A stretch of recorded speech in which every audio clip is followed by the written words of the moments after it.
ದಿನಗಳಲ್ಲಿ ಆ ಕಾರ್ಖಾನೆಯನ್ನು ಪುನಶ್ಚೇತನಗೊಳಿಸೋದಕ್ಕೆ ಕೇಂದ್ರಕ್ಕೆ ಮನೆ ಒಯ್ತಾರೆ.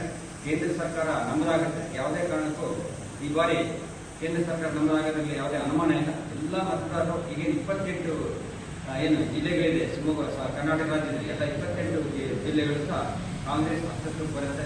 ಅಸ್ತಿತ್ವಕ್ಕೆ ಬರುವ ಹಾಗೆ ಎಲ್ಲ ಕಾರ್ಮಿಕ ಬಾಂಧವರು ಮತವನ್ನು ಚಲಾಯಿಸಬೇಕು ಅಂತೇಳಿ ನಾವು ಸಾಗರ ತಾಲೂಕಿನ ಅಸಂಘಟಿತ ಕಾರ್ಮಿಕ ತಾಲೂಕು ಎಲ್ಲ ಮತದಾರರನ್ನ ನಾವು ವಿನಂತಿಯನ್ನು ಮಾಡ್ತೇವೆ. ನಾವು ಹಾಗೆ ಮಾಡ್ತೇವೆ, ಹೀಗೆ ಮಾಡ್ತೇವೆ ಅಂತ ಯೋಜನೆಗಳ ಜಾರಿ ಇಂಥ ಯೋಜನೆಗಳ ಪ್ರಣಾಳಿಕೆಗಳನ್ನು ಮಾಡ್ತಾರೆ. ರಾಜ್ಯ ಸರ್ಕಾರ ಪ್ರಣಾಳಿಕೆಯಲ್ಲಿ ಏನು ಬಿಡುಗಡೆ ಮಾಡಿತ್ತು 5 ಯೋಜನೆಗಳನ್ನು ನಾವು ನಮ್ಮ ಸರ್ಕಾರ ಅಸ್ತಿತ್ವಕ್ಕೆ ಬಂದರೆ ನಾವು ಅದನ್ನು ತರ್ತೀವಿ ಅಂತ ಹೇಳಿದರು. ಅದೇ ರೀತಿ ನುಡಿದಂತೆ ನಡೆದ ಸರ್ಕಾರ ಕಾಂಗ್ರೆಸ್ ಸರ್ಕಾರ, ಸಿದ್ದರಾಮಯ್ಯ ಅವರ ಡಿ ಕೆ ಶಿವಕುಮಾರ್ ಅವರ ಸರ್ಕಾರ. 5 ಯೋಜನೆಗಳು ಇವತ್ತು 5 ಯೋಜನೆಗಳು ತಂದಿದ್ದಾರೆ. 5 ಯೋಜನೆಗಳು ಎಲ್ಲವೂ ಪ್ರತಿಯೊಬ್ಬರು ಸಹ ಅದರ ಫಲಾನುಭವಿಗಳಾಗಿದೆ. ಈಗ ಬಿಜೆಪಿ, ಕಾಂಗ್ರೆಸ್, JDS ಅಂತೇನಿಲ್ಲ, ಪ್ರತಿಯೊಬ್ಬರು ಸಹ ಅದರ ಸೌಲಭ್ಯಗಳನ್ನು ಪಡ್ತಾರೆ. ವಿದ್ಯುತ್ತನ್ನು ಪ್ರತಿಯೊಬ್ಬರು ಪಡ್ಕೊಳ್ತಾ ಇದ್ದಾರೆ. 2,000 ರೂಪಾಯಿ ಪ್ರತಿಯೊಬ್ಬರು ಪಡ್ಕೊಳ್ತಾ ಇದ್ದಾರೆ. ಆನಂತರದ ಯುವನಿಧಿಯನ್ನು ಪಡ್ಕೊಳ್ತಾ ಇದ್ದಾರೆ. ಆನಂತರದಲ್ಲಿ ಬಸ್ ಪ್ರಯಾಣ ಇಂಪಾರ್ಟೆಂಟ್ ಆಗಿ ಬಸ್ ಪ್ರಯಾಣ ಪ್ರತಿಯೊಬ್ಬರು ಪಡ್ಕೊಳ್ತಾ ಇದ್ದಾರೆ. ಯಾರಾದರೂ ಬಸ್ಸು ಹತ್ತವರು ಯಾರೇ ದುಡ್ಡಿದ್ದವರು ನಾವು BJP ಅಂತೇಳಿ ಯಾರು ದುಡ್ಡು ಕೊಟ್ಟು ಹೋಗ್ತಾ ಇದ್ದಾರೆ. ಪ್ರತಿಯೊಬ್ಬರು ಸಹ ಅದರ ಸದುಪಯೋಗವನ್ನು ಪಡೆದ 5 ಯೋಜನೆಗಳು ಜಾರಿಗೆ ಬಂದಿದೆ. ಮುಂದಿನ ದಿನಗಳಲ್ಲಿ ನಾವು ಸೋಲ್ತೀವಿ ಅಂತಕ್ಕಂಥ ಭಯ ಏನು ಗೊತ್ತಿಲ್ಲ. ಈ 5 ಯೋಜನೆಗಳು ಅವೈಜ್ಞಾನಿಕ ಅಂತ ಹೇಳ್ತಾರೆ.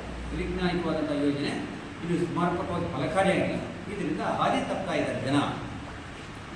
ಯಾಕೆ ಹಾದಿ ತಪ್ತಾ ಇದ್ದಾರೆ? ಸುಭಿಕ್ಷವಾಗಿ ಇರತಕ್ಕಂಥ ಯೋಜನೆ, ಯಾರು ಬಡತನದಿಂದ ಇದ್ದಂಗೆ ಯಾರು ಸಹ ಹಸುವಿದ್ದಂಗೆ ಹಸುವನ್ನು ನೀಡಿಸ್ಕೊಂತ ಸರ್ಕಾರ ಇವತ್ತು ಉಚಿತವಾಗಿ ಬಸ್ ಪ್ರಯಾಣ ಮಾಡ್ತಾ ಇದ್ದಾರೆ. ಎಷ್ಟು ಲಕ್ಷ ಜನ ಪ್ರಯಾಣ ಮಾಡ್ತಾ ಇದ್ದಾರೆ. ನಮ್ಮ ಮಹಿಳೆಯರೆಲ್ಲ ಈಗ ನಮ್ಮ ಮನೇಲಿ ನಮಗೇನು ಕೇಳೋದು, ಅವಳಿ ಸೀರೆ ಏನು ದುಡ್ಡೇ ಕೇಳಲ್ಲ, ಒಪ್ಪಾಡಿ ಹೋಗ್ತಾರೆ. ಯಾಕಂದರೆ ಬಸ್ ಫ್ರೀ ಇದೆ, ಒಂದು 5 ರೂಪಾಯಿ ದುಡ್ಡು ಸಾಕಂತಾರೆ, ಇಲ್ಲಾಂದ್ರೆ 5,000 ಕೇಳ್ತಿದ್ರು. ಇಡೀ ರಾಜ್ಯ ಎಲ್ಲ ತಿರುಗಾಟ ಮಾಡ್ತೀವಿ. ಎಲ್ಲ ಧಾರ್ಮಿಕ ಕ್ಷೇತ್ರಗಳಲ್ಲಿ ಮತ್ತು ಇಡೀ ಕನ್ನಡದಲ್ಲಿ ಪ್ರತಿಯೊಬ್ಬರು ತಿರುಗಾಡ್ತಾ ಇದ್ದಾರೆ.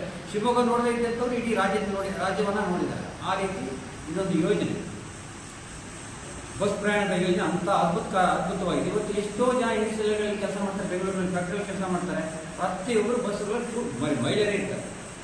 ಎಲ್ಲರೂ ಸಿದ್ದರಾಮಯ್ಯ ಹೆಸರು ಹೇಳ್ತಾರೆ, ಡಿ ಕೆ ಶಿವಕುಮಾರ್. ಆ ಯೋಜನೆ ಅದ್ಭುತವಾಗಿದೆ. ಅವ್ರು ಹೇಳ್ತಾರೆ, ಇಲ್ಲಿ ಬಂದ್ಬಿಟ್ಟು ಚುನಾವಣೆ ಗಿಮಿಕ್ ಮಾಡಿದರೆ, ಈಗ ನಂತರದಲ್ಲಿ ಚುನಾವಣೆ ಮುಗಿದಂತ ತೆಗೆದುಬಿಡ್ತಾರೆ ಅಂತಕ್ಕಂಥ ಒಂದು ಕೂಗು ವಿಚಾರಗಳನ್ನು ಬಿಡ್ತಾ ಇದ್ದಾರೆ. ಸುಳ್ಳು. ಯಾಕಂತಂದರೆ ಒಂದು ಯೋಜನೆ ಜಾರಿಗೆ ಬಂದಾಗ ಅದು ಸದನದಲ್ಲಿ ಚರ್ಚೆ ಆಗಿ ಅದನ್ನು ತೀರ್ಮಾನ ಮಾಡಿ ಕೊಡಬೇಕಂತ ಮಾಡಿರ್ತಾರೆ. ಆ ಯೋಜನೆ ನಮ್ಗೆ ಈ ಸರ್ಕಾರ ಬರಲಿ ಮತ್ತು ಮುಂದಿನ ಯಾವುದೇ ಸರ್ಕಾರ ಬರಲಿ ಅದು ಕಂಟಿನ್ಯೂ ಆಗ್ತಾ ಇದೆ. ಆದರೆ ಇದೇ ಯೋಜನೆ ಅಕ್ಕಿಯನ್ನು ನಾವು 7 kg ಅಕ್ಕಿ ಸಿದ್ದರಾಮಯ್ಯ ಬಂದ ಕೂಡಲೇ ಅಕ್ಕಿಯನ್ನು ಸದನದಲ್ಲಿ ಚರ್ಚೆ ಮಾಡಿದ ಅಕ್ಕಿಯನ್ನು ಕೊಟ್ಟರು ಬಡವರಿಗೆ ಹಸುವನ್ನು ನೀಡಿಸಕ್ಕೆ. ಅದೇ ಮುಖ್ಯಮಂತ್ರಿಗಳಾದಂಥ ನಮ್ಮ ಯಡಿಯೂರಪ್ಪನವ್ರು ಬಂದಾಗ 7 kg ಅಕ್ಕಿಯನ್ನು ತೆಗೆದು 5 kg ಕೊಟ್ಟರು. 14 ವರ್ಷದ ಮಕ್ಕಳು ಊಟ ಮಾಡಲ್ಲ ಅಂತೇಳಿ 5 kg ಅಕ್ಕಿಯನ್ನು ಕೊಟ್ಟರು. ಆವಾಗ ಅದನ್ನು ತೆಗೆದರು. ನಂತರದಲ್ಲಿ ಅವ್ರಿಗೆ ಎಲ್ಲೇ ಬಹುಮತ ಇಲ್ಲ ಬಿಡಿ, ಅವರು ಅನೈತಿಕ ಸರ್ಕಾರವನ್ನೇ ರಚನೆ ಮಾಡಿದ್ರು. ಇದುವರೆಗೆ BJP ಕರ್ನಾಟಕ ಸರ್ಕಾರ ಇಲ್ಲಾದರೂ ಬಹುಮತ ಸರ್ಕಾರ ರಚನೆ ಆಗಿದ್ದು ಹೇಳಿದ್ರೆ ಅದಕ್ಕೆ ನಾವು ಒಪ್ಪಿಕೊಳ್ಳಿ. ಇದು ಮಾಡಿಲ್ಲ. ಇವರನ್ನ ಸೇರಿಸ್ಕೊಂಡು ಏನನ್ನ ಮಾಡಿ ಗುಡ್ಡಾಟ ಮಾಡಿ ಆಪರೇಷನ್ ಮಾಡಿ ಒಟ್ಟು ಸರ್ಕಾರ ರಚನೆ ಮಾಡಬೇಕು ಅಂತಕ್ಕಂಥ ಮಾಡಿದ್ದಾರೆ. ಆ ದಿಶದಿಂದ ನಮ್ಮ ಸರ್ಕಾರ ಬಂದರೆ ಈಗಾಗಲೇ ಕೇಂದ್ರ ಸರ್ಕಾರದ ಒಂದು ಯೋಜನೆ ಏನಂತಂದರೆ, ಕಾಂಗ್ರೆಸ್ ಸರ್ಕಾರ ಬಂದರೆ ಒಬ್ಬ ಮಹಿಳೆಗೆ ಒಂದು ವರ್ಷಕ್ಕೆ 1 ಲಕ್ಷ ರೂಪಾಯಿ ಹಣವನ್ನು ಕೊಡ್ತೀವಿ ಅಂತ ಹೇಳ್ತಾರೆ. ಅದು ಕೊಡ್ತಾರೆ, ಅದ್ರ ಬಗ್ಗೆ ಯಾವುದೇ ಅನುಮಾನ ಇಲ್ಲ. ಆದರೆ ಒಬ್ಬ ಮಹಿಳೆಗೆ 1 ಲಕ್ಷ ರೂಪಾಯಿ ಒಂದು ವರ್ಷಕ್ಕೆ ಕೊಟ್ಟರೆ 8,500 ಆಯಿತು. ಇದೊಂದು 2,000 ರೂಪಾಯಿ 10,000 ರೂಪಾಯಿ ಪ್ರತಿ ಒಂದು ತಿಂಗಳಿಗೆ ಒಬ್ಬ ಮಹಿಳೆಗೆ ಸಂಬಳ ಬರುತ್ತೆ.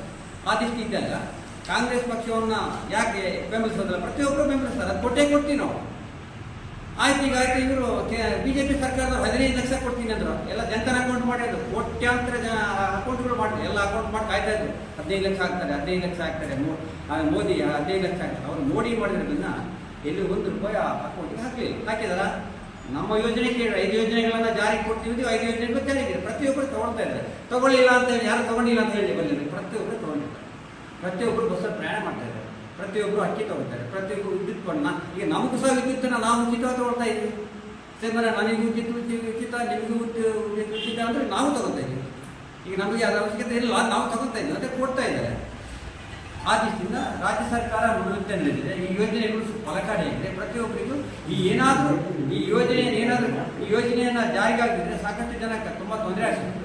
ಆಮೇಲೆ ಕೇಂದ್ರ ಸರ್ಕಾರ ಈಗ ಗ್ರಾಹಕ ಇದರೊಳಗೆ ಬರ್ತಕ್ಕಂಥವರಿಗೆ ಅದು 350 ಅದು 400 ರೂಪಾಯಿ ಮಾಡ್ತಕ್ಕಂಥ ಅದೊಂದು 20. ಕೇಂದ್ರ ಸರ್ಕಾರ ಬಹುಮತದ ಸರ್ಕಾರ, ಕಾಂಗ್ರೆಸ್ ಸರ್ಕಾರ ಅಸ್ತಿತ್ವಕ್ಕೆ ಬರುತ್ತೆ. ಆದ್ದರಿಂದ ಎಲ್ಲ ಕಾರ್ಮಿಕ ಬಂಧುಗಳು ಈ ಬಾರಿ ಕಾಂಗ್ರೆಸ್ಸಿಗೆ ಮತವನ್ನು ಕೊಡಬೇಕಂತೇಳಿ ನಾವು ಎಲ್ಲ ಕಾರ್ಮಿಕರಿಗೆ, ಕೂಲಿ ಕಾರ್ಮಿಕರಿಗೆ, ಕೃಷಿ ಕಾರ್ಮಿಕರಿಗೆ, ಪ್ರತಿಯೊಬ್ಬರಿಗೆ ವಿನಂತಿ ಮಾಡ್ತಾರೆ. ಜೊತೆಗೆ ರೈತರಂದರೆ ರೈತರು ಬೆನ್ನೆಲುಬು. ನಾವು ಎಷ್ಟೇ ನಮ್ಮ ಹತ್ರ ದುಡ್ಡು ಇರ್ಬೋದು, ಬಂಗಾರ ಇರ್ಬೋದು, ಬೆಳ್ಳಿ ಏನು ತಿನ್ಲಿಕ್ಕೆ ಬರಲ್ಲ. ಆದರೆ ನಾವು ತಿನ್ನೋದೇನೋ ಅನ್ನ, ರೈತರು ಬೆಳಿತಕ್ಕಂಥ ಬೇಳೆ ಕಾಳುಗಳು ಇದನ್ನು ತಿಂತಾ ಇದ್ದೀವಿ. ಮೋದಿಯವರು ಸಾಲ ಮನ್ನಾ ಮಾಡಿದರು. ಯಾರಿಗೆ ಮಾಡಿದರು? ಒಂದು 10-18 ಜನಕ್ಕೆ ದೊಡ್ಡ ಸಾವಿರಾರು ಕೋಟಿ ಸಾಲ ಮಾಡಿರ್ತಕ್ಕಂಥ ಉದ್ಯಮಿಗಳವರಿಗೆ 12 ಲಕ್ಷ ಕೋಟಿ ಹಣವನ್ನು ಒಂದು 7-8 ಜನಕ್ಕೆ ಮನ್ನಾ ಮಾಡಿ. ಅದೇ ರೈತರ ಸಾಲ ಮನ್ನಾ ಮಾಡಿದರೆ ರೈತರ ಸಾಲ ಮನ್ನಾ ಮಾಡಬೇಕಲ್ಲ ಮೋದಿಯವರು. ರೈತರ ಬಗ್ಗೆ ಅಷ್ಟೆಲ್ಲ ಹೇಳ್ತಿರ್ತಾರೆ. ರೈತರು ಅಂತ ಹೇಳ್ತಾರೆ, ಅಚ್ಚೆ ದಿನ ಹೆಂಗೆ ಏನು ಅಚ್ಚೆ ದಿನ ಬಂದಿಲ್ಲ. ಆದರೆ ರೈತರಾಗಿದ್ದಾರೆ. ಡೆಲ್ಲಿ ಒಳಗಡೆ ಸುಮಾರು ಇವರು ಪ್ರಧಾನಮಂತ್ರಿಗಳಾದಂಥ ಸಂದರ್ಭದಲ್ಲಿ ಯಾವುದೋ ಒಂದು ಮಾರ್ಗವಾದಂಥ ಕಾಯ್ದೆ ತಂದಾಗ ಕಾಯ್ದೆ ವಜಾ ಮಾಡಬೇಕು 1.5 ವರ್ಷ ಅವರಲ್ಲಿ ಸತ್ಯಾಗ್ರಹ ಜನತಾ ಅವರಿಗೆ ಓಡಾಡೋದಕ್ಕೆ ಆಗದೆ ಬ್ಯಾರಿಕೇಡ್ಗಳನ್ನು ಹಾಕಿ, ಕಾಲಿಗೆ ನಡೆಯೋಕ್ಕಾಗದೆ ಆವಿಗಳನ್ನು ಹಾಕಿರುತ್ತೆ, ಮಳೆ ಆವಿಗಳನ್ನು ಹಾಕಿರುತ್ತೆ. ಅಂದರೆ ದಾಟಬಾರ್ದು ಬರುತ್ತೆ. ಆ ರೀತಿ ಮಾಡಿ ಹಿಂಸೆ ಕೊಟ್ಟು ಸುಮಾರು 700-800 ಜನ ಅವರು ಸಾವಿಗೀಡಾದರು. ಇಂಥ ಸರ್ಕಾರಕ್ಕೆ ಮತ್ತೆ ಪುನಃ ನಾವು ತರಬೇಕನ್ನೋದ್ರ ಬಗ್ಗೆ ಎಲ್ಲ ಕಾರ್ಮಿಕರು, ಪ್ರತಿಯೊಬ್ಬ ನಾಗರಿಕರು ಸಹ ಗಮನಿಸಬೇಕು. ಮುಂದಿನ ದಿನಗಳಲ್ಲಿ ಈಗಾಗಲೇ ನಮ್ಮ ಕಾಂಗ್ರೆಸ್ ಸರ್ಕಾರ ಒಂದು ಪ್ರಣಾಳಿಕೆ ಬಿಡುಗಡೆ ಮಾಡಿದೆ. ಏನಂತೇಳಿ, ಕಾಂಗ್ರೆಸ್ ಸರ್ಕಾರ ಅಸ್ತಿತ್ವಕ್ಕೆ ಬಂದರೆ ಇಡೀ ಎಲ್ಲ ರೈತರ ಸಾಲವನ್ನು ಸಂಪೂರ್ಣವಾಗಿ ಮನ್ನಾ ಮಾಡ್ತೀವಿ ಅಂತಕ್ಕಂಥ ಯೋಜನೆಯನ್ನು ಮಾಡ್ತೀವಿ ಅಂತ ಹೇಳ್ತಾರೆ. ಅದು ಖಂಡಿತವಾಗಿ ಮಾಡೇ ಮಾಡ್ತಾರೆ. ಕೇಂದ್ರದ ಸಚಿವೆಯಾದಂಥ ಸುಮಿತ್ ಇರಾನಿ ಅವರು ಅದು ಮಾಡಿ ತಪ್ಪು 20 ಜಾಸ್ತಿ ಮಾಡಬಾರ್ದು ಅಂತೇಳಿ ಅವರು ಅದನ್ನು ಸ್ಟ್ರೈಕ್ಸ್ ಮಾಡಿದ್ರು, ಹೋರಾಟ ಮಾಡಿದ್ರು, ಅದನ್ನು ಕಳಿಸಿದ್ರು. ಈಗ 1,400 ರೂಪಾಯಿ ಅಂತ ಸಿಲಿಂಡ್ರಿಗೆ 1,000 ರೂಪಾಯಿದಾಗಿದೆ. ಅವ್ರು ಯಾಕೆ ಹೋರಾಟ ಮಾಡಬಾರ್ದು? ಹೋರಾಟ ಮಾಡಿ ಕಡಿಮೆ ಮಾಡ್ತಾಯಿದ್ದಲ್ಲ, ಮಾಡಲಿಲ್ಲ. ಪೆಟ್ರೋಲ್ ದರ ಹೆಚ್ಚಿಗೆ ಮಾಡಿದ್ರು. ದುಡ್ಡನ್ನು ಬೇರೆ ನೋಟನ್ನು ಬದಲಾವಣೆ ಮಾಡೋಕ್ಕೆ ಹೋಗಿ ಸಾಕಷ್ಟು ಜನ ಸತ್ತರು. ಇವೆಲ್ಲವನ್ನು ಗಮನಿಸಿದ್ರೆ ಕೇಂದ್ರ ಸರ್ಕಾರ ನಾವು 10 ವರ್ಷ ಕೊಟ್ಟು ನಮ್ಮನ್ನೇ ನಮ್ಮ ಸಾವಿಗೆ ಈಡು ಮಾಡ್ಕೊಂಡಿದ್ವಿ ಅಂತ ಅನಿಸ್ತದೆ. ಕೇಂದ್ರ ಸರ್ಕಾರವನ್ನು ಸಂಪೂರ್ಣವಾಗಿ ಕೈಬಿಟ್ಟು ಮುಂದೆ ಸ್ವಾತಂತ್ರ್ಯಕ್ಕಾಗಿ ಹೋರಾಟ ಮಾಡಿರ್ತಕ್ಕಂಥ, ಸ್ವಾತಂತ್ರ್ಯಗೊಳಿಸಿರ್ತಕ್ಕಂಥ ಸರ್ಕಾರವನ್ನು ಈ ಸರ್ಕಾರವನ್ನು ರಚನೆ ಮಾಡಬೇಕು. ಕಾಂಗ್ರೆಸ್ ಸರ್ಕಾರದ ಎಲ್ಲ ಕಾರ್ಮಿಕರಿಗೆ ನಾವು ವಿನಂತಿಯನ್ನು ಮಾಡ್ತೇವೆ. ಸಂದರ್ಭದಲ್ಲಿ ನಾವು ಬರಲ್ಲ ಅಂತ ಹೇಳಿದವರು RSS ಅವರು ಹಿಂದೆ ನಾವು ಬರೋದಿಲ್ಲ, ನೀವು ಹೋರಾಟ ಮಾಡಿ ಅಂತ ಹೇಳಿದ್ರು. RSS ಸ್ವಾತಂತ್ರ್ಯಕ್ಕೆ ಬಂದಿದ್ದು ಇತಿಹಾಸ ಅಂತ ನೋಡಿ, ಯಾರು ನಾವು ಬರಲ್ಲ, ನಾವು ಹಾಗೆ ಗುಲಾಮರಾಗಿ ಇರ್ತೀವಿ ಅಂತ ಹೇಳಿ ಕಾಂಗ್ರೆಸ್ನವರು ಹೋರಾಟ ಮಾಡಿ ರಾಷ್ಟ್ರವನ್ನು ಉಳಿಸಿದ್ದಾರೆ. ಅವ್ರು ಯಾರು ಮಾತುಗಳಿಲ್ಲ. ಇವತ್ತು ನಮ್ಮದು ಭಾರತ, ನಮ್ಮದು ಅಚ್ಚೆ ದಿನ ಆಯಂಗೆ ಎಲ್ಲಿಂದ ಬರುತ್ತೆ? ಅಚ್ಚೆ ದಿನ ಆಯಂಗೆ ಎಲ್ಲಿ ಬಂದಿದೆ? ಯುವಕರಿಗೆ ಎಲ್ಲಿ ನೌಕರಿ ಕೊಟ್ಟಿದ್ರಿ? ಒಂದು 2 ಲಕ್ಷಕ್ಕೆ ವರ್ಷ ಕೊಡ್ಬೋಯ್ತಲ್ಲ, ಒಂದು 2 ಲಕ್ಷ ಉದ್ಯೋಗ ಕೊಡ್ಬೋಯ್ತಲ್ಲ, ಒಳ್ಳೆ ಇಲ್ಲ. ಬರೀ ಆಶ್ವಾಸನೆಗಳಲ್ಲೇ ಬರೀ ವಾಕ್ಚಾತುರ್ಯದಂತೆ ಮಾತಾಡಿ ಎಲ್ಲಾದರೂ ನೀವು ಮೋದಿಯವರು ಎಲ್ಲಾದರೂ ಪ್ರೆಸ್ ಮೀಟ್ ಕರೆದಾರ? 10 ವರ್ಷದಲ್ಲಿ ಒಂದು ಪ್ರೆಸ್ ಮೀಟ್ ಕರೆದೆ. ನಿಮ್ಮ ಪ್ರಶ್ನೆಗಳಿಗೆ ಅವ್ರು ಏನಾದರೂ ವರದಿಗಳನ್ನು ಕೊಟ್ಟಿದ್ದಾರಾ?